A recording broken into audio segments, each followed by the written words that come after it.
पुरविली आळी जे जे केली तये काळी माय तरी ऐसी सांगा कृपाळुआ पांडुरंगा घेतले नुतरी उचलोनी कडेवरी माय तरी ऐसी सांगा कृपाळुआ पांडुरंगा तुका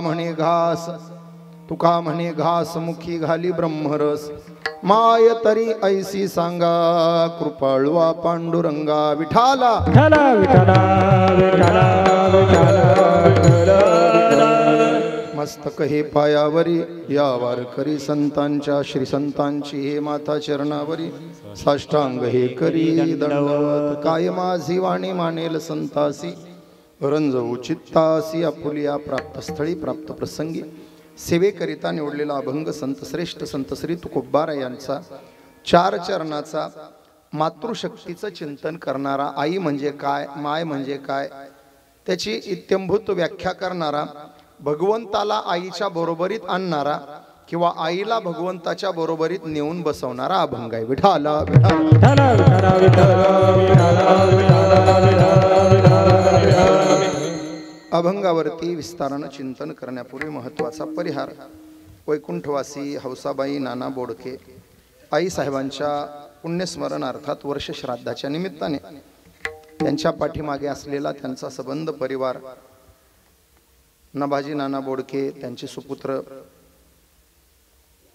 लक्ष्मणरावजी किसनरावजी बोडके आई साहेबांचे दीर आणि त्यांच्या सर्व मुली आशाताई चंद्रकांत कुटे हिराताई प्रकाश वाघ शोभाताई शिवाजी सांगळे त्यांच्या सुनबाई जिजाबाई नभाजी बोडके आणि आई साहेबांचे दुसरे सुपुत्र पांडुरंगरावजी बोडके कैलासवासी त्यांच्या पत्नी म्हणजेच आई साहेबाच्या सून ज्योतिताई बाकी मग पुतणे भरपूर आहे नातवंड आहे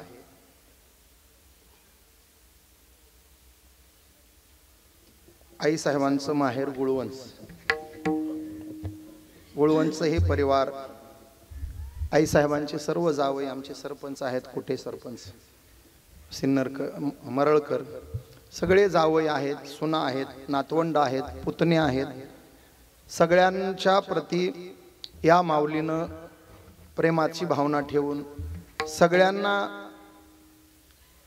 निष्ठेनं त्यांचा प्रतिपाळ सांभाळ करून सगळ्यांना एका उंचीला नेऊन ठेवलं सन्मानाचं जीवन प्रत्येकाच्या वाट्याला येईल अशी शिकवण आईनं दिली संस्काराची शिदोरी या कुटुंबाच्या हाती दिली आज वेल एज्युकेटेड कुटुंब म्हणून या कुटुंबाकडे पाहता येईल असा हा परिवार या बोडके परिवारातलं हे कृपाछत्र विशाल वटवृक्षाची शीतल छाया असलेली माऊली मागच्या वर्षी आपल्यातून गेली त्यांचं वर्ष श्राद्ध पुण्यस्मरण त्या निमित्तानं बोडके परिवाराचे सगळे स्नेहीजन नातेवाईक पाहुणे मंडळी आपल्या भागातील सर्व गुणीजन मंडळी आदरणीय महाराज मंडळी गायनाचार्य मृदंगाचार्य सगळे गुणवान टाळकरी मंडळी तुम्ही पाहुणे मंडळी मित्र परिवार सर्वांच्या उपस्थितीत आई साहेबांना वंदन करण्यासाठीचा हा सोहळा विठाला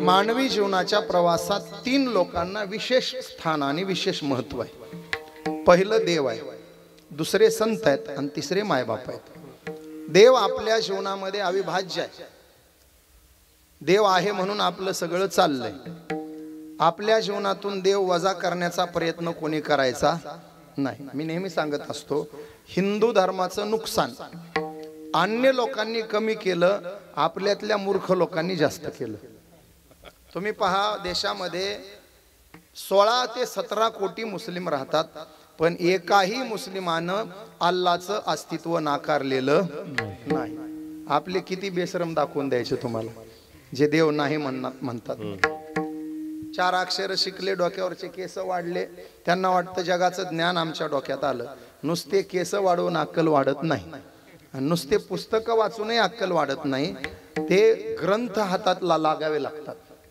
देव न मानणारे कोट्यावधी हिंदू सापडतील पण अल्लाह न मानणारा एकही मुस्लिम सापडणार नाही कधी मुस्लिमानं नमाजावर टीका केलेली ऐकली का तुम्ही पण आपल्या धर्मविधीवर आपल्या कीर्तन अन्य गोष्टीवर टीका करणारे किती मूर्ख हिंदू तुम्हाला दाखवून द्यायचे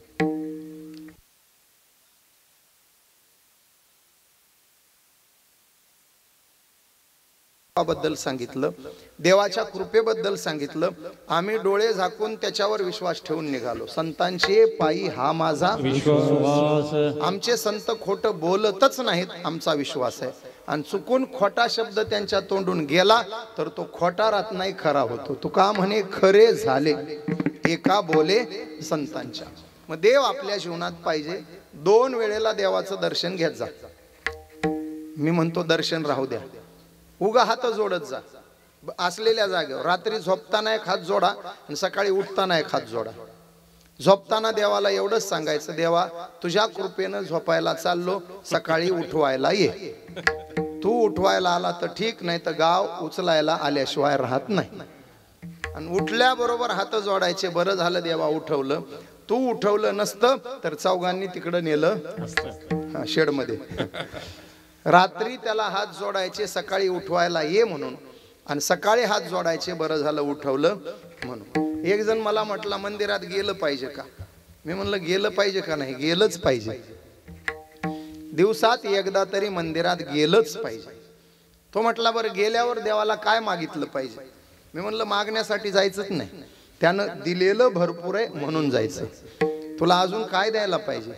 या गाडीचा कुठलाही स्पेअर पार्ट अजूनही कुठल्या ऑटोमोबाईल्स मध्ये उपलब्ध नाही. केवढ्याही महागड्या गाड्या येऊ द्या, 2 कोटीची फेरारी मार्केटला येऊ द्या, 8व्या दिवशी स्पेअर पार्ट कुठंतरी मिळतो तुम्हाला. कुठेच नाही मिळाला तर उल्हासनगरला हमखास मिळतो. ही बॉडी लॉन्च होऊन किती वर्ष झालेत? हजारो वर्ष लॉन्च झालेत ह्या गाडीला.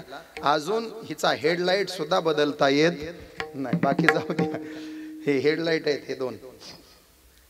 एखादा बल्ब गेला ना महाराज, ऑपरेशन होईल, हरणाचा तुम्हाला बसवता येईल पण त्यांना दिसणार नाही. अहो हेडलाईटचं सोडाव. हे दात 32 आहेत. कितीही नकली बसवा, ओरिजिनल दाताची सरी येईल का? कवळ्याचे कवळ्या बसवतात माणसं, पण नाही येणार महाराज. ज्यांचे गेले त्यांना किंमत विचारा दाताची. काजू बदाम देऊ का खायला? ते म्हणतील खाऊ का, फेकून हाणू तुला. गेलं ना ते. आता ईश्वरानं दिलेल्या प्रत्येक अवयवाचं मूल्य अब्जावधीच्या घरात केलं तरी त्याचं मूल्य होणार. दिले इंद्रिय हात पाय कान, डोळे मुख बोलाया वचन, जेने तू जोडसी नासे जीवपण भवरोग. त्यानं इंद्रिय दिले. जेने हा जीव दिला, देवे दिला औठा हात का मानव देह, अल्लाने तुझे दिया. एवढं ध्यानात ठेवा, त्यानं हे सगळं दिलंय. याचे भजन चुकू नको, दयाचे भजन चुकू नको, दयाचे भजन चुकू नको, दयाचे भजन चुकू नको. देखोबी ऐकोबी एक नारायण,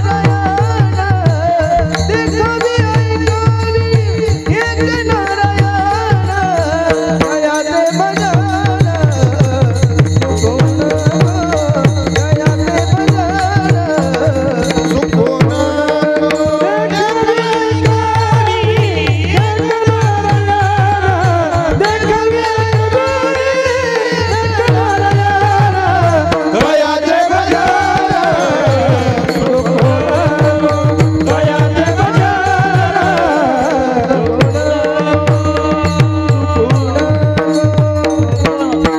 साले हे शरीर कोणाची या?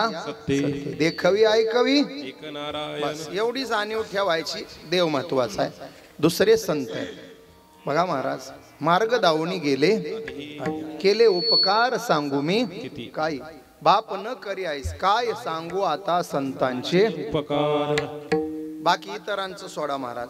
आम्ही तरी संतांच्या उपकाराची जाणीव पावला पावलाला ठेवली पाहिजे. उग साधी कल्पना मांडतो. आम्ही जर या संप्रदायात आलो नसतो, गाथा ज्ञानेश्वरी वाचली नसती, तर आम्ही कुठं असतो? आम्ही एकांतात बसून विचार करायचं. तुम्हाला सांगू 80% कीर्तनकार बापाची 1.5 एकर जमीन असलेल्या घरातून आलेले आहेत. बागायतदाराची पोरं कशाला जातील आळंदीला? जास्तीत जास्त मराठवाडीच आहेत. आम्ही केलं काय असतं ह्याच्यात आलो नसतो तर? महाराज, आम्ही ज्ञानोबा, तुकोबा आणि वारकरी संप्रदायाप्रती इतकी आदराची आणि एवढी प्रामाणिक भावना ठेवून जगलो पाहिजे. या गादीचा दुरान्वयाने सुद्धा आमच्याकडून अवमान झाला नाही पाहिजे, ही खबरदारी घेतली पाहिजे. आज आमचं जे वैभव आहे, अरे कुत्र्यानं विचारलं नसतं आम्हाला. आज महाराष्ट्र आमच्या मागं वेड्यासारखा धावतो. 6-6 महिने अगोदर आमच्या कीर्तनाच्या सेवा घेतल्या जातात. आम्ही जातो, लोक हात जोडून स्वागतासाठी उभे असतात. हे वैभव फक्त या गादीवर उभा राहण्याची पात्रता संतांनी दिली म्हणून आहे. मग आम्ही कृतज्ञ राहिलं पाहिजे. खरं तर ह्या गादीवर आमच्याकडून अभद्र शब्द गेला नाही पाहिजे.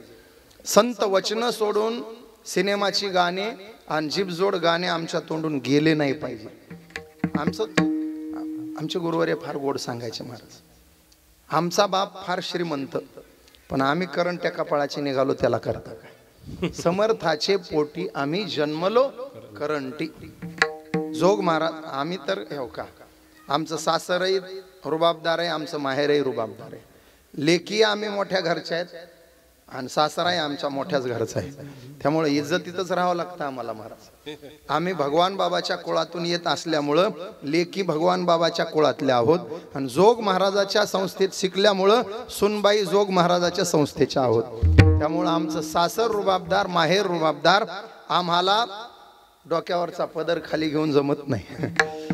आमच्या कीर्तनाची मर्यादा आणि चौकट आम्ही ठरवली आहे.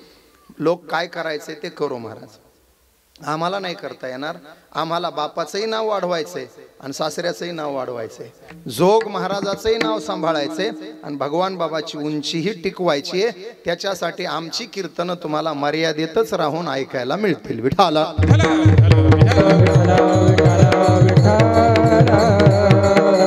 ही ग्रंथ संपदा त्यांनी मुक्त हातानं आमच्या हातात दिली महाराज. अहो केवढी कमाल आहे. गाथा लिहिलाय तुकोबारायांनी. खरंच जर तुकोबारायच्या वंशजांनी आमच्याकडून रॉयल्टी घेतली तर उगा विचार करा बाबा. वर्षाला तू 200 कीर्तन करतो ना, एका कीर्तनाचे फक्त 2000 देहूला जमा कर. कारण अभंग कोणाचे वापरतो आम्ही? तुकाराम. हा, मग त्यांनी हक्क वसूल केला पाहिजे ना आमच्याकडून. तू 25 घेतो, 35 घेतो, बेशरम सारखा 51 शिवाय जमत नाही म्हणतो. तुला लाज वाटली पाहिजे. अरे त्या बुवानं आयुष्य जाळलं, जाळोनी संसार, संसाराच्या नावे घालोनी शून्य. गाथा लिहिणाऱ्या तुकोबारायांनी जीवन जाळलं, संसार जाळला, लेकरं वाऱ्यावर सोडले. त्यांच्या अभंगावर कीर्तन करण्यासाठी बरं अभंगही नावालाच घेतो, बोलताना तर पटांगण धरूनच बोलतो, तरी सुद्धा 51 शिवाय होत नाही म्हणतो. तुला लाज वाटली पाहिजे. त्यांनी बरं ते हक्क वसूल करत नाहीत आमच्याकडून. उगं एका कीर्तनाचे 1000ही म्हणलं तर ते देहूचे वंशज कुठं जातील विचार कर. किती कीर्तनकार फिरतायत महाराष्ट्रात. एक अभंग वापरला की 1000 रुपये दे बाबा. नाहीत घेत महाराज. काय म्हणतात त्याला? रॉयल्टी नाही, दुसरा काहीतरी शब्द असेल. जीएसटी नाही, ते घ्यायचं असतं ते हक पॅनल्टी. हा शाबास, वा. स्पीकरवाल्याला माहित आहे बघा सगळं. नाही महाराज मागत.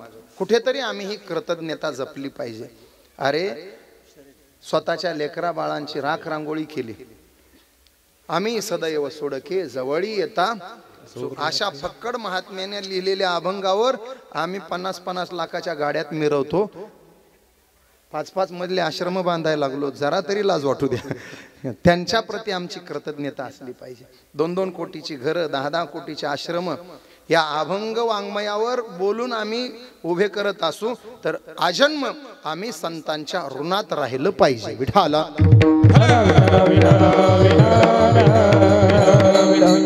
ऐका आता, जेवढा देव महत्वाचा तेवढेच संत महत्वाचे, आणि जेवढे संत महत्वाचे आपल्या जीवनात आई वडील तेवढेच. त्याच्या पुढचं वाक्य सांगू का?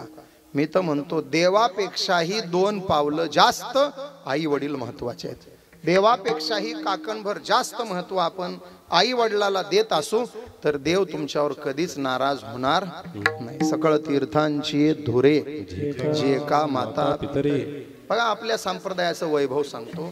जगाचा बाप जगाचे सगळे व्यवहार बाजूला सारून विटेवरती पाय जोडून कटावर हात ठेवून उभा राहिला आहे, तो केवळ माय बापाची सेवा करणाऱ्या भक्तासाठी. जगा पुंडलिके दाखविले, जगा पुंडलिके दाखविले, जगा पुंडलिके दाखविले, जगा पुंडलिके दाखविले. मायाळाच्या गुणे पडिले ठाऊके, मायाळाच्या गुणे पडिले ठाऊके, मायाळाच्या गुणे पडिले ठाऊके, गुणे पडिले ठाऊके. जगा पुंडलिके दाखविले, जगा पुंडलिके दाखविले. पायाळाच्या गुणे पडिले ठाऊके, जगा पुंडलिके दाखविले. पायाळू कळला ना? जन्मताना डोकं ज्याचं प्रथम येतं त्याला डोकाळू म्हणायचं. पाय प्रथम जन्मताना हातात येतात त्याला पायाळू म्हणायचं. बहुतेक लोक डोकाळू असतात म्हणून नको तिथं डोकावतात. सगळीकडे डोकावून पाहायची सवय ते डोकाळू असल्यामुळेच आहे. पायाळू ज्ञानोबाराय फार गोड बोलले. पहा, दोन गोष्टी झाल्या तर निधान हाताला लागू शकतं, जमिनीच्या आतलं सुद्धा. माणूस पायाळू असावा आणि त्याच्या डोळ्यामध्ये दिव्य अंजन घातल्या जावं. पाताळीचेही निधान दाविल किर अंजन परी होवावे लोचन पायाळाचे. आमचा पुंडलिक पायाळू आहे. जे निधान अनेक दिवसापासून लुप्त झालं होतं ते आम्हाला भीमेच्या तीरावर सापडवून दिलं. विठाला सुनाट जुगाटीचे नाणे बहुता काळाचे ठेवणे लोपले होते पारिखेपणे ठाव सळणे सुख. बर, पुंडलिकासाठी आला. पुंडलिका भेटी परब्रह्म आले गा. पुंडलिकाच्या भावार्था गोकुळीहुनी झाला येता सगळी प्रमाण मान्य. पण मला सांगा, पुंडलिकासाठीच देव का आला? बस एवढं कळलं तर आजचं कीर्तन कडीला गेलं. पितृसेवा पुण्य लाधला निधान, पितृसेवा पुण्य लागला निधान, पितृसेवा पुण्य लाधला निधान, पितृसेवा पुण्य लागला निधान. ब्रह्म सनातन अंग संगे, ब्रह्म सनातन संगे ब्रह्म सनातन अंग संगे, ब्रह्म सनातन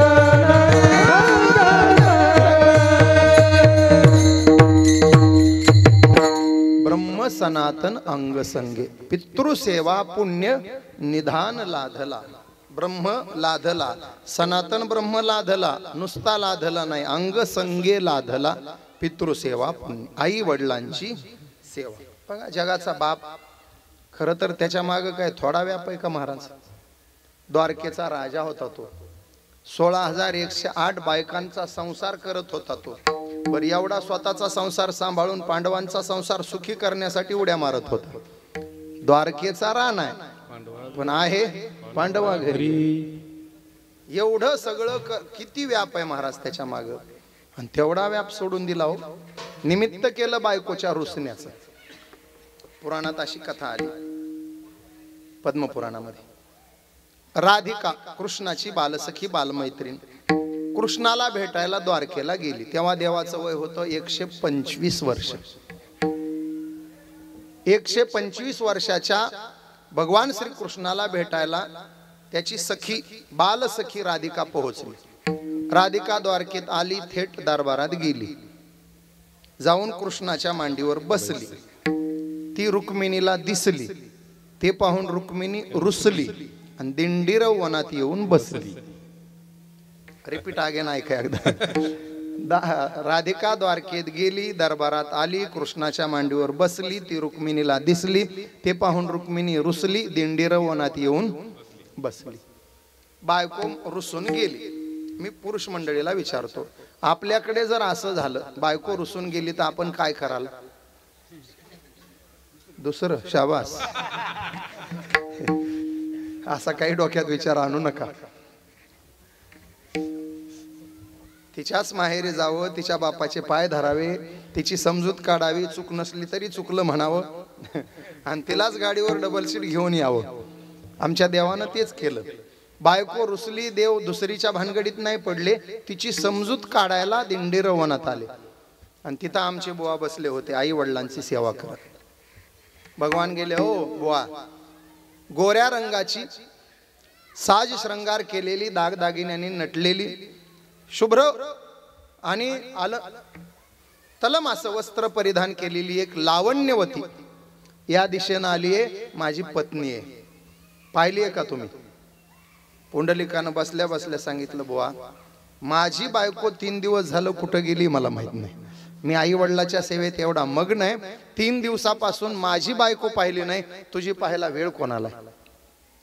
देव म्हणले, माग वळून तर पहा कोण आहे. अरे कोण आहे तू? मी विश्वचालक आहे, द्वारकाधीश आहे, असतील तुझ्या घरचा. आई वडिलाची सेवा झाल्याशिवाय कोणालाही वेळ द्यायला माझ्याकडे वेळ शिल्लक नाही. कारे पुंड्या मातलासी उभे केले, ऐसा कैसा रे तू धीट, मागे भिरकावली बीट. युगे झाली 28, अजूनही कान म्हणसी बैस. काय सामर्थ्य महाराज. आई वडिलाची सेवा तो करतोय आणि हा जगाचा बाप नासागरी दृष्टी ठेवून, कटावर कर ठेवून, विटेवर पाय जोडून 5000 वर्ष होऊन गेले तरी अजून तसाच उभा राहतोय. विठाला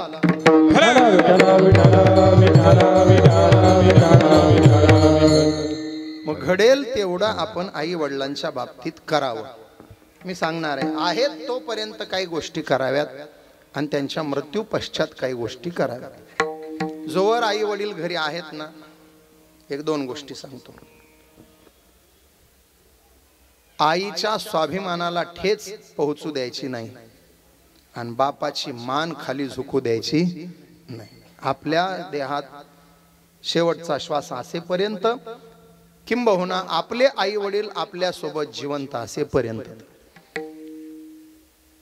जमलंच तर आपल्या आई वडिलाचं नाव आपल्या चांगल्या वागण्यानं लोकांच्या मुखातून अनेक वेळा निघावं, असं आपलं जीवन व्यतीत करण्याचा प्रयत्न करायचा. वाढवी महत्व वडिलांचे, वाढवी महत्व वडिलांचे, वाढवी महत्व वडिलांचे, वाढवी महत्व वडिलांचे. शांती रूपे नवे सोनाचे वाईट,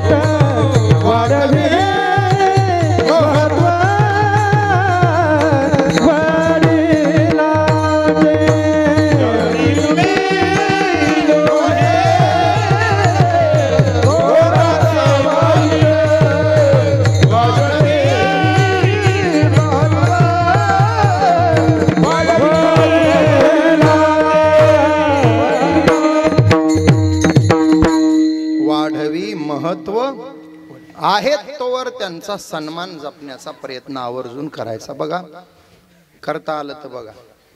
मी करत होतो, आता माझं दुर्दैव, वडीलही राहिले नाही, आई राहिली नाही. खरं तर खूप मला वाटत होतं वडिलांनी आशीर्वाद द्यायला राहावं. वडील मृदंग वाजवायचे, वडील चाल म्हणायचे, पण माझं दुर्दैव, माझ्या कीर्तनात त्यांना मृदंगही वाजवायला नाही आला आणि चालही म्हणता नाही आली. माझं पहिलं कीर्तन होणार त्याच्या 4 दिवस अगोदर त्यांनी अर्धांग वायूनं अंथरून पकडलं. ती खंत आयुष्यभर आहे ना महाराज. आहेत तोवर बघा, जमलं तर. पत्नीसाठी 5000ची साडी घेताय ना, बिलकुल घ्या. फक्त पत्नीला 5000ची साडी घेताना आईसाठी 1000चं लुगडं विसरू नका. पोरांसाठी 10,000चे कपडे घेताय ना, बिलकुल घ्या. फक्त पोरांचे 10,000चे कपडे घेताना बापासाठी 700चा धोतर जोडा घ्यायला विसरू नका. पॉलिस्टरचं पान असू द्या, 350चं असू द्या, ते पॉलिस्टरचं धोतर अंगावर घालून म्हातारा गावात जातो आणि त्याच्या वयाच्या माणसांना सांगतो, बाबूराव, शामराव, पोरान आणलंय, पोरान. हजाराचं लुगडं असू दे, ते लुगडं अंगावर घालून म्हातारी गावात जाते आणि तिच्या समवयस्क म्हाताऱ्यांना सांगते, सखूबाई, पोरान आणले, पोरान. बस घेऊ द्या आनंद त्यांना. 2 डझन केळी आणताना बिलकुल फक्त 4 केळी बाजूला करा. 2 आईला द्या, 2 बाबांना द्या. 2 किलो मिठाई घेऊन येत आहे ना, 100 ग्राम बाजूला काढा. 50 ग्राम आईला, 50 ग्राम बापाला. छोट्या छोट्या गोष्टी येतो. आईनं तुम्हाला अंगावरचं दूध देऊन लहानाचं मोठं केलंय. काय काय करता येईल तुम्हाला परतफेड करण्यासाठी सांगा बरं. कुठलीच योजना नाही त्याच्याबद्दल. कृतज्ञ भावाने एकच करा, तिनं अंगावरचं दूध दिलंय, तिच्या आजारपणात, तिच्या म्हातारपणात तिला 4 घास नाही खाता आले तर तुमच्या स्वतःच्या हातानं दुधाचे 2 घोट तिच्या ओठात सरकवण्याची संधी सोडू नका. तिनं हाताचा पाळणा करून आपल्याला लहानाचं मोठं केलंय. तिच्या आजारपणात तिला असं हातावर उचलून घरापासून गाडीपर्यंत न्यायची संधी मिळाली तर सोडू नका. मगाशी दादा सांगत होते, मुलं सांगत होते, नातवंड, खरं तर आईचं वय नव्हतं जाण्याचं. फोटोत पाहिल्यावर तर बिलकुल असं वाटत नाही की त्यांच्या वय झालं. वय नाही, पण अचानक दगाव झाला, फटका झाला, अचानक आजारी पडल्या. फक्त 15 दिवस. नातवंड सांगत होते, आजीची सेवा करावी अशी खूप मनातून तळमळ होती, पण आजीनं तीही संधी दिली नाही. 15 ते 20 दिवसामध्ये कार्यक्रम आटोपला. हल्लीचे पोरांची एक चूक सांगतो महाराज. रात्री उशिरा घरी जातात आणि मग 8 नंतर पोरगा घरी नाही आला ना, बाप सारखे फोन करतो आणि पोरगा सारखा फोन कट करतो, उचलत नाही. माझी विनंती आहे महाराज, पोरांना चांगल्या सवयी लावा. आणि पोरांना सुद्धा विनंती आहे,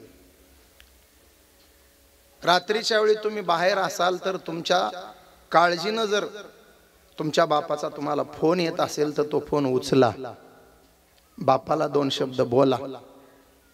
बऱ्याच लोकांची इच्छा आहे बापाचा फोन यावा, पण त्यांना येत नाही. ज्यांना येत नाही त्यांना ते दुःख विचारा. आमची खूप हौस होती की गाडीत बसून बापाला कीर्तनाला नेऊ. मोठ्या मोठ्या समाजामध्ये एखादी चाल, एखादं प्रमाण म्हणायला लावू आणि स्वाभिमानानं सांगू, हा माझा बाप आहे म्हणून. त्यामुळं बऱ्याच लोकांना ही संधी नाही मिळत. इच्छा असून ज्यांच्या जीवनात बाप आहे त्यांनी हे ध्यानात ठेवा. ज्यांच्या घरी आई जिवंत आहे त्यांनी हे ध्यानात ठेवा. शेवटपर्यंत तिचं मन जपायचा प्रयत्न करा. तिला फार लागत नाही.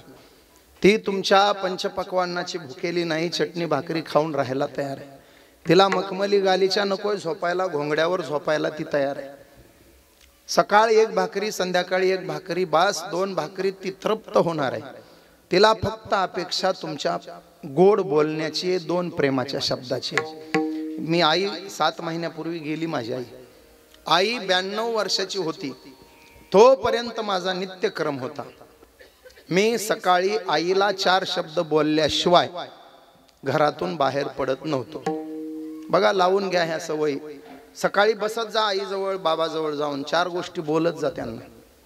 मी घरी असलो तर पहिलं आईला आंघोळ झाली, देवपूजा झाली, तिचं दर्शन घ्यायचो, तिच्या बाजूवर बसायचो, मग तिला गप्पा मारायचो. तिचा पहिला प्रश्न, आज किती लांब जाणार आहे? मग मी लांब असेल तर सांगायचं, लांब आहे, आज सिन्नरला जाणार आहे.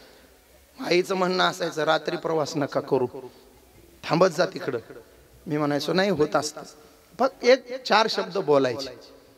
घरी असताना हा नियम होता माझा. बाहेर जरी असलो, कुठे भागवताला 7 दिवस थांबलो तर मी पहिलं आंघोळ, देवपूजा, देवपूजेनंतर पहिला फोन आईला करायचा. आईला 2 मिनिटं बोलायचं आणि मग किती फोन आले ते बघायचं. आईचं बोलणं होईपर्यंत 50 फोन येऊन गेले तरी मी त्याला बोलत नव्हतो. माझा नियम. ह्या सवयी लावा. आई वडिलांना सकाळी 5-10 मिनिटं देत जा, संध्याकाळी 5-10 मिनिटं देत जा. काही नाही हो, सहज बोलत जा. बरी आहे का तब्येत? बीपीची गोळी चालू आहे का तुझी? संपल्यात का आहेत? शुगरचे कसं आहे एकदा तपासून घ्यायची का? बरं वाटतंय का? कणकण वगैरे वाटत असली तर एखादं सलाईन लावून घ्यायचं का? छोट्या छोट्या गोष्टी आहेत महाराज. संवाद करा त्यांच्याशी. त्यांना फक्त तुमच्या प्रेमाच्या 4 शब्दांची गरज आहे. देता आलं तर बघा. एक शेवटचा कडेलोट वाक्य सांगून जातो. आईनं आपल्या अंगावरचे कपडे आपण लहान असताना दिवसामध्ये 10-15 वेळा धुतलेत. आपण शिशु अवस्थेत शी आणि शू कधी कुठे करावे याचं भान नसल्या कारणानं कपडे 15 वेळा घाण करत होतो. आणि ते घाण झालेले कपडे आई किळस न करता, कंटाळा न करता 15ही वेळा ते कपडे धुवत होती.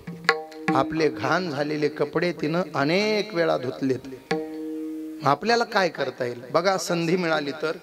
आई वडिलाच्या म्हातारपणात अनावधानाने त्यांचे कपडे जर त्यांच्याकडून घाण झाले, नाही भान राहिलं त्यांना, आणि अनावधानाने त्यांच्याकडून कपडे घाण झाले, तर माय बापाचे घाण झालेले कपडे बदलायची लाज वाटू देऊ नका.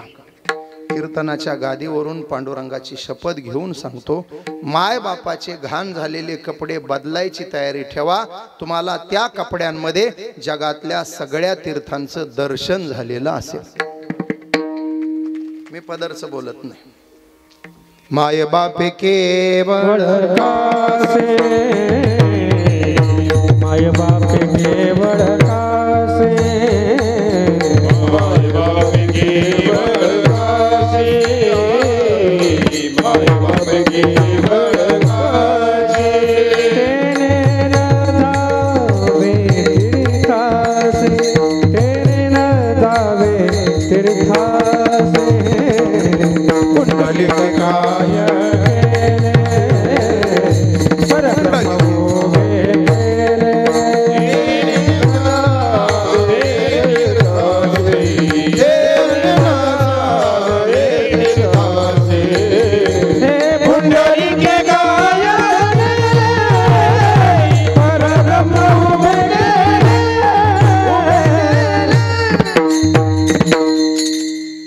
देवाच्या वरचं स्थान आहे. पुंडलिके काय केले? परब्रह्म उभे केले. माय बापे केवळ काशी, तेने न जावे तीर्थासी.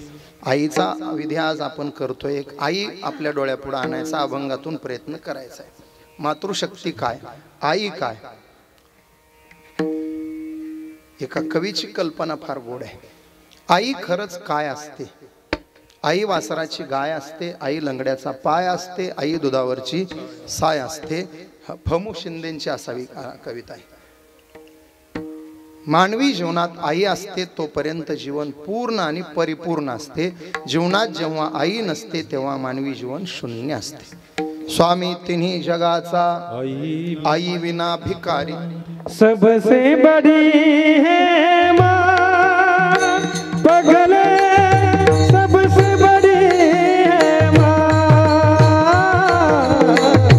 सबसे बड़ी है माँ, पगले सबसे बड़ी है माँ,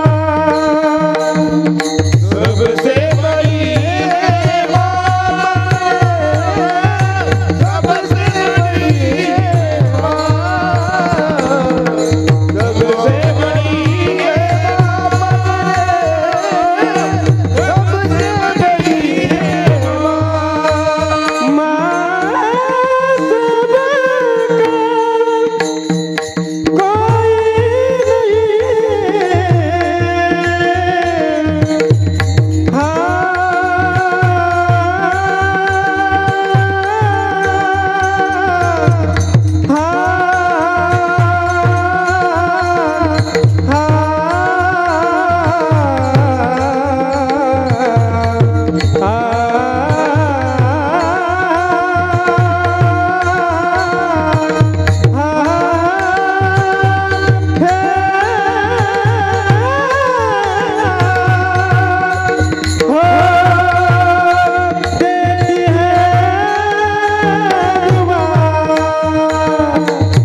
से बढ़कर कोई नहीं ये देती है दुआ सबसे बड़ी है माँ, ओ सबसे बड़ी है माँ. आई सांगत होतो.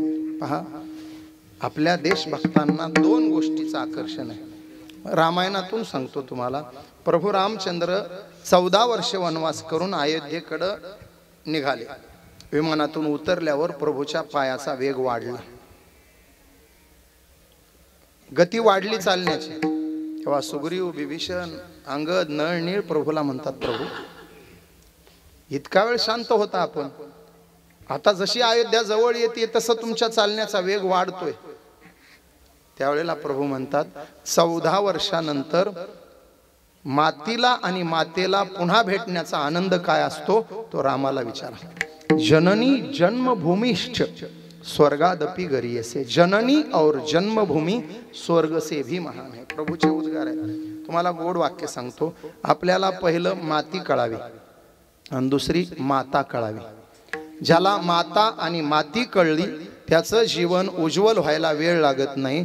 ज्याला माता आणि माती कळली नाही त्याचं जीवन मातीत जायला सुद्धा वेळ लागत नाही. आमच्या क्रांतिकारकांना मातीचं ऋण फेडायची इच्छा आहे. गे माय भू तुझे मी फेडीन पांग सारे, आणीन आरतीला चंद्र सूर्य तारे. आमच्या कवीच्या कल्पना किती सुंदर आहे पहा. एक क्रांतीवीर फासावर लटकण्यासाठी चाललाय. आईचं त्याचं शेवटचं संभाषण आहे. आई त्याला जेलमध्ये भेटायला गेलीये. आज संध्याकाळी तो फासावर लटकणार आहे. काही तासाचा अवकाश आहे. आईचे डोळे भरून आलेत. तेव्हा तो आईची समजूत काढतोय, रडू नकोस, रडू नकोस, तुझ्यात आणि माझ्यात फार विरह असणार नाही, कारण मला तुझ्याशिवाय आणि या मातीशिवाय कुठेही राहण्याची इच्छा नाही. मी मरताना एकच इच्छा धारण करून मरणार आहे, मला याच मातीमध्ये आणि याच मातेच्या पोटी पुन्हा जन्माला यायचंय. तेव्हा तू काळजी करू नको. तुझ्या माझ्यात विरहाचा अंतर फक्त 9 महिन्याचा असेल.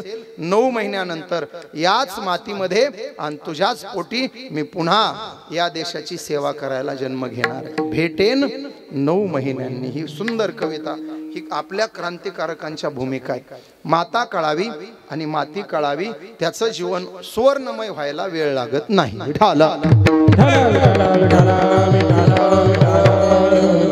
तुम्हाला एक गोड वाक्य सांगतो. ज्याला आईला होणाऱ्या वेदना ज्याच्या अंतःकरणाला कळतात त्यानं सगळ्या वेदांचं वाचन केलं अशी आमची भावना आहे. तुम्हाला वेद नाही कळला तरी चालेल, आईची वेदना कळली सगळे वेद आपोआप कळतील. ज्याला आईच्या वेदनाच कळल्या नाही त्यानं वेद वाचून तरी काय उपयोग आहे. वेदाच्या अध्ययनाला फारच महत्व नाही, वेदनेच्या अध्ययनाला फार महत्व आहे. पहा, एक लहानपणी ऐकलेली गोष्ट सांगतो. काल्पनिक असेल पण त्यातलं मर्म फार सुंदर आहे. एक माऊली होती, तिचा नवरा दारुड्या होता. एक मुलगा 1 वर्षाचा दारुड्या आजारी पडला. दवाखान्यात बराचसा खर्च झाला. त्याला बरं करण्यापायी तिला घर गहाण ठेवावं लागलं, जमीन गहाण ठेवावी लागली. पैसा उभा करता करता त्रस्त झाली आणि पाण्यासारखा पैसा खर्च करून तो दारुड्या हाती लागला नाही. नवरा मेला, ती एकटी. 1 वर्षाचं लेकरू पदरामध्ये. शेजाऱ्याच्या शेतात खुरपण्या कराव्या. जे शेत आपलं होतं गहाण खत करून पुन्हा खरेदी खत करून विकल्या गेलं, त्याच शेतात मजुरी करायला तिनं जावं. जे घर आपलंच होतं ते आता विकल्यामुळं त्याच घरातली एक खोली भाड्यानं घेऊन ती माऊली राहू लागली. अहोरात्र कष्ट करून एकच ध्येय, लेकरू मोठं झालं पाहिजे. त्याला एकच सांगायची, बाबा व्यसनी होऊ नको, तुझा बाप व्यसनापायी गेला, तू काय लागतं सांग, मी तुझ्या पाठी खंबीर उभे आहे. आईचे कष्ट लेकरू नजरेनं पाहतंय. लहानाचं मोठं होतंय. लेकरू 6-7 वर्षाचं झालं. 2रीच्या वर्गात शिकायला लागलं. एके दिवशी गावची जत्रा आली. 4 दिवसावर येऊन ठेपली. लेकरानं सांगितलं, आई जत्रा आली बघ जवळ, तुला सांगून ठेवतो यावेळेला मी जत्रेत जाणार आहे. सगळे पोरं म्हणतात हात जत्रेत येत नाही, याची आईच पाठवत नाही, यावेळेला मी ऐकणार नाही, तुझं जत्रेला जाणार आहे. आई म्हटली, बघू. बघू नाही आताच सांग. अरे बघू. जत्रा भरली. एके दिवशी पळतच लेकरू घरी आला. आई, आमच्या सगळ्या मित्रांचं ठरलंय, उद्या दिवस जत्रेत घालवायचा, उद्या शाळेला सुट्टी आहे, मला खर्चाला पैसे दे. आई म्हणाली बरं ठीक आहे. एकच ड्रेस होता पोराला घालायला. शाळेतून आल्यामुळं तो ड्रेस काढला, आईला धुवायला दिला. तो ड्रेस 2 तासात वाळवून घेतला. संध्याकाळच्या वेळेला तांब्यामध्ये कोळसे भरले, विस्तव, त्याची इस्त्री करून त्या कपड्यावरून फिरवली. रात्रीचं लेकरू आईजवळ पडलं. डोळा कशाचा लागतो महाराज? त्याच्या डोक्यात ती जत्रा मिरवत होती. उद्या जत्रेत जायचं, उद्या जत्रेत जायचं. रात्रभर कसा तरी 2-3 तास झोपला. पहाटे लवकरच उठला, आंघोळीला गेला, आंघोळ केली. अंग पुसता पुसताच ओरडायला लागला, आई लवकर खायला कर काहीतरी, 7ला पोरं येणार आहे, आम्ही लवकर जाणार आहोत जत्रेमध्ये. बघ 6 वाजून गेलेत. आई म्हटली हो हो घाल कपडे, होतंय तयार. आईनं भाकरी केल्या 2-4 दोरडीमध्ये ठेवल्या. यानं कपडे घातले आणि आई आंघोळीला गेली. यानं म्हटलं अगं आई झालंय माझं. आई म्हणली दोरडीत भाकरी आहे, ताटात घे, कुस करून ठेव, आलेच. काय देणार आहेस? कुठली भाजी? भाजी नाही, दूध तापायला ठेवलंय, तू भाकरी कुस करून थांब, आंघोळ करून आलेच. पोरं निघून जातील म्हणून हा एक भाकरी ताटात घेऊन अंगणात येऊन बसला. बारीक बारीक तुकडे करून भाकरी ताटात कुस्करलीन ओरडायला लागला, अगं आई आण लवकर, 6:45 झाले बघ. आई म्हणली अरे थांब थोडा, आलेच. आईनं आंघोळ केली, अंगाला वस्त्र गुंडाळलं, त्याच्या ओरडणं चालूच, आई आण लवकर, अरे आले थांब.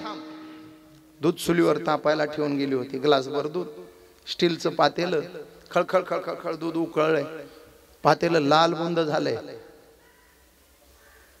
आईनं पाहिलं, पकड कुठं दिसते का? पकड नाही. पदरानं धरावं तर पॉलिस्टरचं लुगडं अंगावर आलंय, ते चिकटून बसायचं. त्याचा आरडाओरडा चालूच आहे. कसलाच विचार केला नाही आईनं. दोन्ही हातानं पातेलं धरलं आणि पातेलं जसं धरलं तसा हाताला चटका बसला. तशी धावत आली बाहेर, पातेलं त्याच्या ताटात रिचवलं, पातेलं खाली टाकून दिलं. असे दोन्ही हात झटकले. त्यानं ती भाकरी कुस्करली आणि खाता खाता आईकडे पाहिलं. दोन्ही बोटाला भले मोठे 2 फोड. आई तसंच हात झटकते, पाणी लावते, त्याला काहीतरी हळदच लावते. जेवण झालं, पोरगा निघणार. आईला म्हटलं पैसे दे. आई देवघरात गेली, डब्बा काढला, डब्यातले 20 रुपये काढले, पोराच्या हातावर ठेवले. सांगितलं बा जत्रेत जा, राग पाळण्यात बसू नको, मौत का कुवा पाहू नको, खेळ खेळत बसू नको, आणि कुठलं खेळणं विकत आणू नको. 20 रुपये दिलेत, याच्यात दिवस भागला पाहिजे. पोटाला काहीतरी खा, दिवसभर 2 वेळा काहीतरी खा, फक्त जत्रा बघून ये, काही खरेदी करून पैसे खर्चू नको. हो ग आई म्हटला. 20 रुपये खिशात टाकले, पोरगा पळाला. दिवसभर जत्रेत वन फिरला. संध्याकाळी 5 वाजता जत्रेतून माघारी निघाला. आई दारातच उभी राहून वाट पाहते. 6 वाजता पोरगा आला. आल्या बरोबर आईनं जवळ घेतलं. आलास? हो आई. पोराचा चेहरा उतरून गेलाय, डोळे खोल गेलेत, ओठ सुकून गेलेत, घशाला कोरड पडली. हे म्हणते काय खाल्लंस? भेळ खाल्लीस का? पोरगा म्हणला नाही आई. मग जिलेबी खाल्ली? नाही. मग बालुशाही? नाही. मग चिवडा? नाही. वडापाव, भजी? नाही आई. अरे मग काय खाल्लंस? काहीच नाही खाल्लं आई. काही नाही खाल्लं, 20 रुपये दिले होते ना, पैसे कुठे आहे? खर्च झाले. अरे खाल्लं नाही, पैसे खर्च झाले. बॅट बॉल आणला का? नाही गाई. मग राग पाळण्यात बसला का? नाही आई. मौत का कुवा पाहिलास का? नाही गाई. अरे मग खेळणं आणलं नाही, खेळ खेळला नाही, खेळ पाहिला नाही, काय जुगारावर घालवले काय पैसे? मटका खेळला का जाऊन? डोळे भरून आलेले करायचे. नाही गाई. अरे मग 20 रुपयाचं केलं काय? आई एक वस्तू आणली. काय आणलं? दाखव. तो अगोदर डोळे बंद कर, मग दाखवतो. आईनं डोळे बंद केले. हात दे, काय आणलं लवकर सांग. चड्डीमध्ये शर्ट खोवून शर्टाची इन केली होती पोरानं. समोरचे 2 बटणं काढले, आतमध्ये हात घातला आणि आणलेली वस्तू आईच्या हातावरती ठेवली. आईला सांगितलं उघड डोळे. आईनं डोळे उघडून पाहिलं, हातामध्ये पकड होती. पकड. ती पकड पाहिली. आईच्या डोळ्याला धारा लागल्या. लेकरानं सांगितलं, आई सकाळी दुधाचं पातेलं आणलं ना तेव्हा तुझा भाजलेला हात पाहिला होता. घरात पकड नाही म्हणून तुझा हात भाजला. आई पोरं जिलेबी खात होते, लांब जाऊन उभा राहिलो. पोरं भेळ खात होते, डोळे झाकून बसून राहिलो. पोटाला दिवसभर काही खाल्लं नाही, फक्त तुझ्या बोटाचे चटके दिसत होते.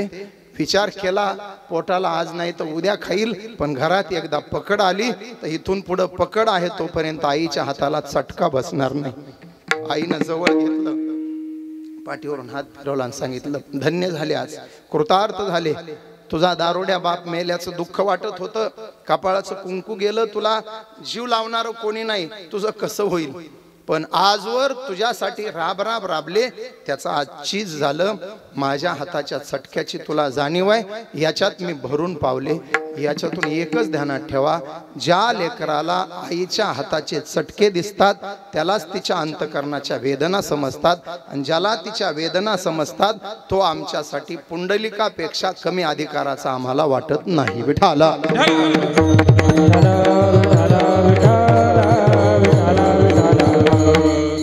काय एवढी तिच्या प्रति भावना असावी त्याची मी कारण वेगळी वेगळी सांगितली. आई 9 महिने बाळाला पोटात वागवण्याचा पराक्रम करते. गर्भवासाच्या यातना सहन करून बाळाला जन्म देते. हाताला धरून लिहायला शिकवते, बोटाला धरून चालायला शिकवते. आपल्या बोबड्या बोलांचं आणि वाकड्या पावलांचं सहर्ष स्वागत आपल्या जीवनात फक्त आई करत असते. बाळक बोबडा बोले का वाकुडा विचुका पाऊले, ते चोज करुणी माऊली रिजे जेली. ऐसी कळवळ्याचे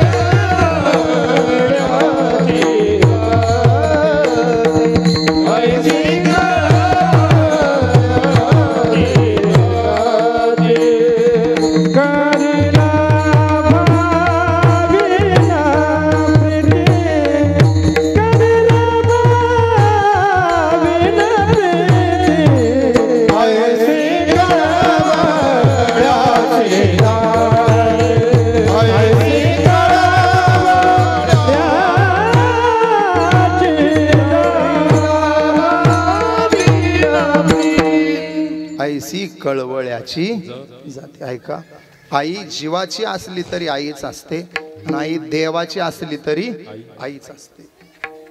आई जनावराची असली तरी आईच असते. तुका म्हणे वत्स धेनुवेचे चित्ती. आमच्या संतांना ती दाखले द्यावे वाटलेत. बघा, सगळ्या पशुपक्ष्यांच्या आईचं कौतुक संतांकडून झालंय, कारण ती आई आहे. कासवीचे बाळ वाढे कृपा दृष्टी. हेडीला डोळ्यांचा गुण दोषाचा मळ, गुण दोषाचा लावणी तनी केला शीतळ, लावणी तनी केला शीतळ, निजविला बाळ निजतारी, दिले इंद्रिय हात पाय,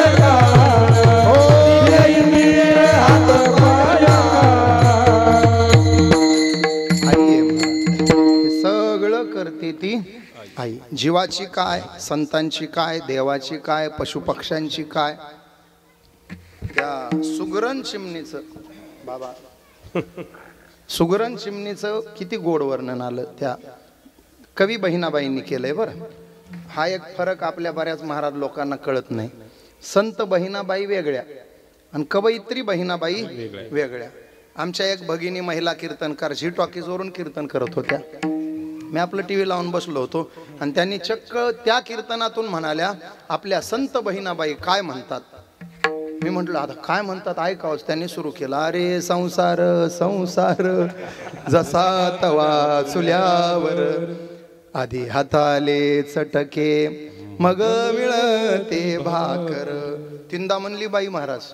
बहिणाबाई संत बहिणाबाई काय म्हणतात. मी त्या माऊलीला फोन केला, म्हणलं माय तुझ्या पाया पडतो गडे, तू अगोदर संत बहिणाबाई आणि कवयित्री बहिणाबाई समजून घे.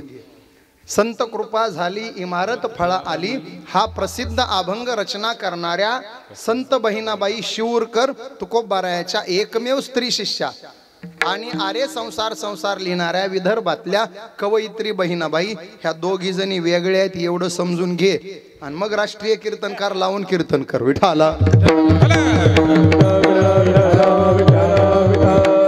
त्या कवयित्री बहिणाबाईंचं आणखी एक काव्य आहे पहा. अरे खोप्यामध्ये खोपा सुगरणीचा चांगला, एका पिलासाठी तिने जीव झाडाले टांगला. काय महाराज डोकं बंद पडतो.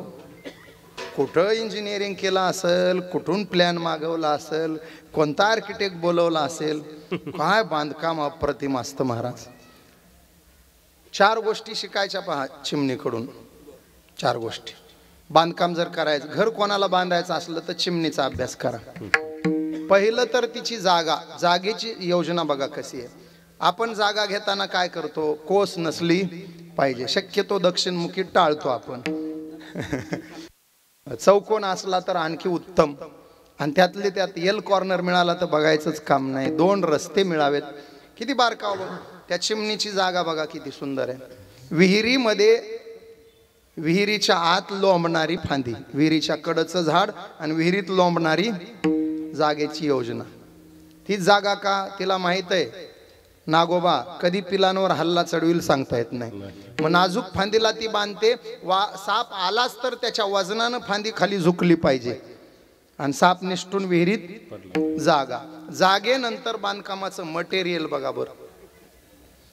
कुठून आणते, हराळच म्हणता ना इकडं तुम्ही, हिरवी गार हराळ आणते महाराज. बरं 4-4 किलोमीटर हिरवं शेत नाही तरी तिचा खोपा हिरवागार आहे. माझ्या शेत घराजवळ विहीर आहे. एका चिमणीच्या बंगल्याचं बांधकाम चालू होतं विहिरीच्या कडेच्या झाडावर. आमच्या अवतीभोवती कुठंच पाणी नाही. आम्ही आपलं त्या विहिरीतलं पाणी 50 घरांना नळ योजना केली आहे. सकाळी गल्लीतला एखादा पोरगा येतो, बटन दाबतो, नळ चालू होतात. त्यामुळं शेताला पाणी नाही, पिण्यापुरतं सांडपाणी. मग हराळ आली कुठून मी शोध घेऊ लागलो. बरं बांधकाम तर चालू तिचं. मला दया आली तिची. मला वाटलं बिचारी एकटीच बेजार होती, आपण थोडा हातभार लावूयात. मी काय केलं, कीर्तनावरून जाताना एका हिरव्या शेतात गेलो. तिथे एका मावशीला म्हटलं हे 50 रुपये घ्या आणि इथली हराळ मला एक पेंडीभर कापून द्या. तिनं भली मोठी पेंडी बांधून दिली. ती पेंडी घेऊन मी गेलो, विहिरीच्या कडेला ठेवून दिली. म्हटलं आपलं थोडं सहकार्य आहे तिला, यातलं गवत घेऊन ती खोपा करेल. 1.5 महिना मी दररोज चक्रा मारल्या महाराज. माझ्या पेंडीतली एक हराळ सुद्धा चिमणीनं वापरली नाही. आणि बांधकाम तर चालू. यातून एक बोध घ्यायचा, मंदिराचं कितीही शिल्लक सामान पडलेलं असलं तरी आपल्या घराच्या बांधकामाला न्यायचं नाही. आपल्या कष्टाच्या पैशावरच घर झालं पाहिजे. शिकावं चिमणीकडून हे. बरं त्याचा घराचा पोर्च बघा, हातभर नळगा असतं की नाही. ते घर छोटं बांधा गड्या, पण अंगण मोठं असलं पाहिजे, प्रशस्त असलं पाहिजे. आणि 4थं डेकोरेशन बघा त्या चिमणीचं. आजूबाजूला 4 किलोमीटर चिखल कुठंच नाही. मग ती 4 किलोमीटरवर जाते चिखल आणायला. एका वेळेला तिने जर चिखलाचा गोळा आणला तर केवढा आणल ती? बदामा एवढा कशाला, ज्वारी एवढा एक कण. तसले गोळे आणते ती दिवसभर आणि त्याचा बदामा एवढा गोळा करते. तो खोप्याच्या भिंतीला चिकटवते आणि दिवस मावळल्यानंतर तो चमकणारा किडा कोणता, सोनकिडा, काजवा. हा काजवा. त्या काजव्याला चोचीत पकडते. इतकं सुंदर पकडते, तो पळूनही जाणार नाही आणि मरणारही नाही याची काळजी घेते. आणि त्या काजव्याला खोप्यात आणते आणि त्या चिखलाला नेऊन चिटकवून ठेवते. लाईट बिल येत नाही आणि रात्रभर लाईट बंद होत नाही. किती सुंदर सजावट आहे महाराज. हे सगळी योजना ती कोणासाठी करते? तिला आई म्हणायचं. आई त्या पिलांसाठी. आणि ती छोटी छोटी पिलं ज्यांना खाण्याचंही ज्ञान नाही, करतात चोच.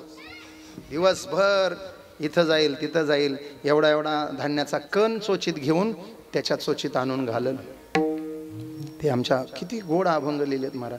ते कुठे दिगंबर बुवा काशीनाथ बुवानी नाही का म्हटलं, पक्षिणी प्रभाते चारिया, प्रभात चारियासी जाए पक्षिणी, प्रभात चारियासी जाए पक्षिणी, प्रभाते चारियासी जाए पक्षिणी, प्रभाते चारियासी जाए,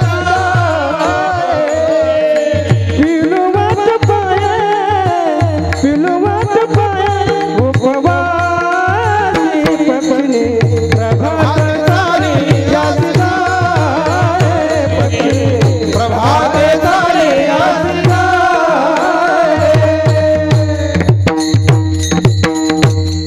किती महाराज ही पक्षिणी आई म्हणून पाहायची. पिलू वाट पाहे उपवास. अजून घ्या, कासवीचे बाळ वाढे कासवी आई आहे. घार हिंडे आकाशी चित्त तिचे पिलापासी, घार सुद्धा आई आहे. आई पक्षिणी असली काय, आई जनावर असली काय. गायला आपण जनावरच म्हणतो ना, तुका म्हणे वत्स धेनुवेचे चित्ती. आई गाय असली काय, आई माय असली काय.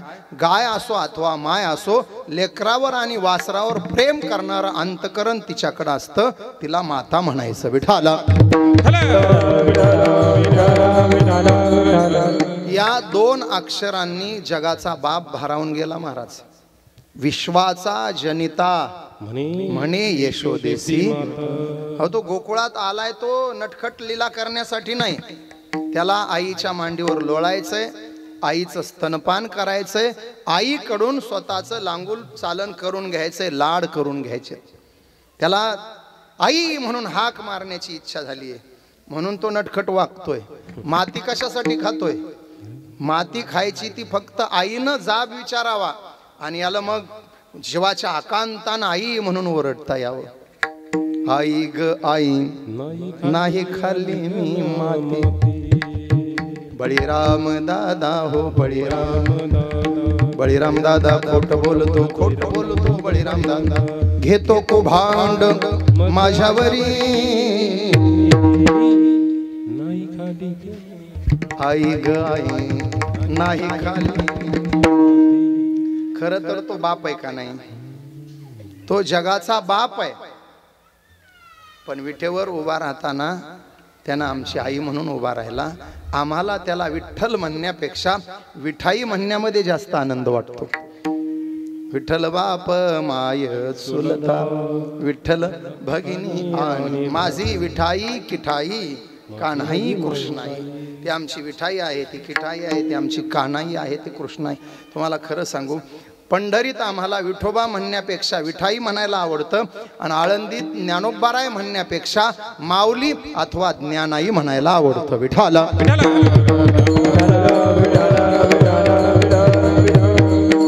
आणि आईचं अंतकरण असतं महाराज. मग देवाची असली तरी तिचंही अंतकरण लेकरासाठी कासावीस होतं. ह्या महिलांचं बघा, लेकरू सकाळी 7-8ला शाळेला जातं, 12ला येतं. किती कावऱ्या बावऱ्या होतात. मग यशोदेचं काय तेच होत होतं ना. एकदा असं घडलं महाराज, पहाटची वेळ, यशोदा मंथन करू लागली. प्रातकाळी प्रहरा रात्री उठिल्या गवळणी बाळा, नित्यान दे परमान दे गाती गोपाळा. घुसळण मांडियले घरोघरी सकळा, घुम घुम करीती डेरे घुमती. आनंदल्या गवळणी गवळणी छंदे छंदे डोलती. आई मंथन करते. 4ला सुरू केलं, 7 वाजले, लोणी काही येईना. शेजारची म्हातारी आली, यशोदाबाई डोक्यावर पडलात का? 3 तास मंथन चाललंय. यशोदा म्हणली काय करू आता, लोणीच येईना. म्हातारी म्हणली उन्हून पाणी टाकून बघ. यशोदा म्हणली सगळं झालंय. उन्हवणी शिळवणी घाली ते परते लोणी येईना. काय झाले टोणे सासूबाई कळेना. म्हातारी म्हणली काय तुझा डेरा लईच मोठा आहे बघ. कसं एखाद्या वेळेला लोण्याचा गोळा कोपऱ्यात बसलेला असतो, कमरेत कामात, डोक्यात किरवी, मध्ये हात घालून बघ. अशा बांगड्या माग सारल्या यशोदेनं आणि मध्ये हात घालून बघितलं, लोण्याचा गोळा नाही, जावळाची शेंडी हाताला आली. डेरियात लोणी खादले रिघोने. पाहे तो जननी हाती लागे. दुसऱ्या दिवशी यशोदा सावध. पहाटे 4ला उठला कृष्ण डोळे चोळत. आई म्हणली झोपायचंय का? देव म्हणले कसं की पहाटे झोपच येत नाही. आई म्हणली येईलच कशी, एवढं ताजं लोणी खायला मिळतं, झोप येईल कशी? आई हुशार. या खांबाला केला कृष्ण उभा, या खांबाला चाललं तिचं मंथन. मंथन इकडं लक्ष इकडं. देव म्हणले बरा धंदा आहे. आता फौजदार जर एवढी नजर ठेवू लागला तर दरोडा टाकायचा कसा? पण देवच आहे तो. सरकत सरकत गेले ना आईचं मनगट धरलं. आई काय चाललंय तुझं? आई म्हणली मंथन. यानं काय होणार आहे? आई म्हणली 2 पदार्थ येणार, लोणी आणि ताक. देव म्हणले बस 2च. तू जर मंथन केलं तर 2 पदार्थ निघतील, पठ्ठ्यानं जर मंथन केलं तर 14 रत्नच काढीत असतो म्हणले. लक्ष्मी कौस्तुभ पारिजातक सुरा. आई म्हणले आला मोठा, हो तिकडं. देव म्हणले नाही, मला थोडा वेळ करू दे ना मंथन. आई म्हणली बाजूला हो. सोडी रवी सोडी बाळा करू दे मंथना, करू दे मंथना, करू दे मंथना रे बाळा, करू दे मंथना, करू दे मंथना रे बाळा, करू दे मंथना, करू दे मंथना रे बाळा, करू दे मंथना रे बाळा, करू दे मंथना. सोडी रवी सोडी बाळा करू दे मंथना, करू दे मंथना. दही दूध तपलोने तुझला देते शारंग. क्षणभरी खेळे सदनी, क्षणभरी खेळे सदनी मनमोहना. सोडी रवी सोडी बाळा करू दे मंथना, करू दे मंथना. देव म्हणले नाही आज मला करायचंय. आईनं धक्का मारला, रडायला लागली. तेवढ्यात नंद बाबा आले. अरे म्हणताय लेकरू तर दे. कमरेत का माठ चौरंग उभा केला. चौरंगावर भगवान उभे राहिले. दधी मंथन करायला लागले. नंदबाबा उठून गेले. आबाळ भरून आलेला, अंगाला घाम आला. केसातून घामाच्या धारा, सगळं अंग ओलं चिंब झालं. भगवान मंथन करतात. हात पुढं मागं होतोय, श्वास फुलून आलाय, छाती लपलप करू लागली. यशोदा एकटक भगवंताकडे पाहू लागली. ते नयन मनोहर रूप डोळ्यात साठवू लागली.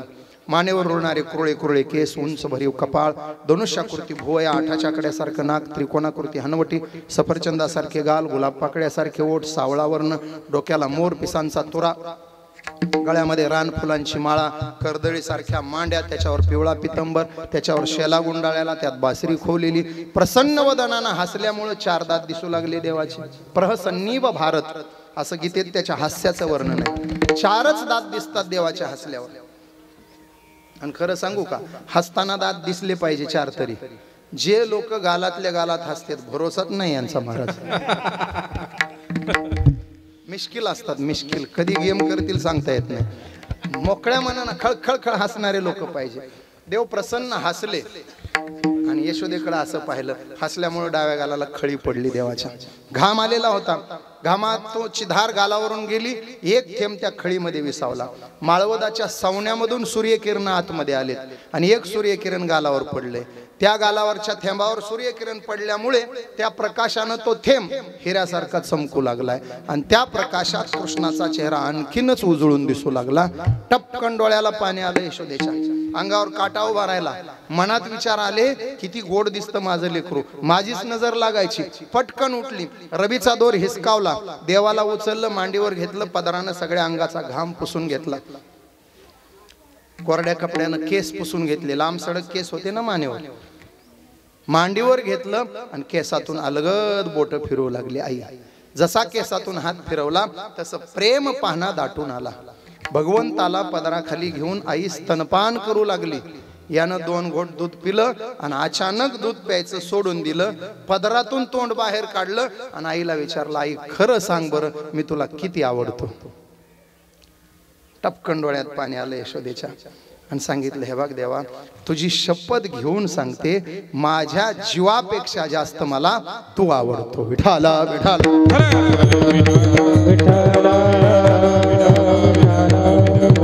तुझी आन वाही वाहिन गा देवराया बहु आवडसे शिवा पासूनिया ही आई आहे, ही मातृशक्ती आहे. तिला फक्त प्रेम करायचं माहित आहे. लेकुराचे हित वाहे ऐसी कळवळ्याची जाती करी लाभावी. पोटी भार वाहे त्याचे सर्वस्व ही साहे. तुकोबार आहे तो भाव आज अभंगात घेऊन येतात. बाळाची अपेक्षा आणि इच्छा ज्या वेळेला जी झाली ती अपेक्षा ती इच्छा आईनं त्याच क्षणाला पूर्ण केली. अभंगाचं पहिलं चरण. पुरविली आली